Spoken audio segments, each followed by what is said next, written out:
La scène de Monsieur Seguin. Sauvons notre planète.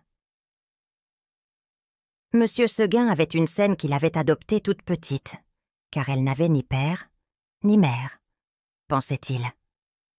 Elle y coulait des jours heureux comme un long fleuve tranquille, dans sa campagne baignée par la mélodie du silence. C'était le temps de l'insouciance et des bonheurs, le temps où on prenait le temps. On l'aimait comme une petite reine. Les arbres se baissaient pour la caresser du bout de leurs branches. Les champs s'ouvraient sur son passage, et les fleurs sentaient bon tant qu'elles pouvaient. Toute la nature lui fit fête. C'était la belle époque pour la petite Seine. Sur les chemins de halage, elle entendait des mots d'amour et de toujours. En grandissant, adolescente, elle se dit « Il me faut du large.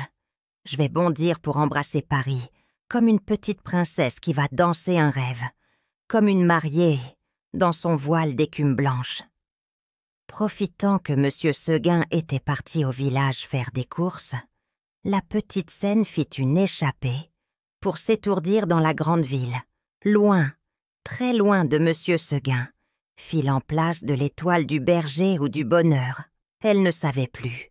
Chanter la vie au bal du Moulin Rouge, place blanche, voir la vieille dame de fer malgré le brouillard, pollution, vagabonder sur les champs jusqu'aux sentiers et aux marais. Elle était maintenant connue comme le loup blanc, mais était fragile comme un enfant. L'Angélus se mit à sonner au loin à l'église. « Notre-Dame du bon conseil, pitié, reviens !»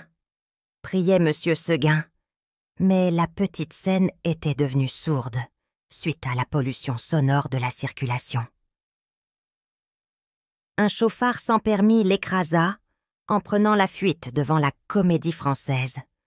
Une bouche d'égout l'avala, et elle dut retourner dans son lit près des Invalides. Plusieurs nuits durant, elle reçut des poubelles jetées par des inconnus, des grands fûts d'un liquide noirâtre, des bactéries de plusieurs milliards de germes qui l'attaquaient, des carcasses de voitures calcinées, la pollution discrète d'une usine ouvrant une vanne par accident, en faisant des petits moutons blancs sur sa robe, et la pollution thermique, lui donnant une fièvre à plus de 40. C'est la vie moderne, lui avait dit Monsieur Seguin.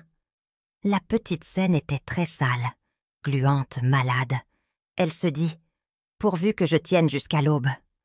Une lueur pâle parut à l'horizon. Sans force, elle s'allongea.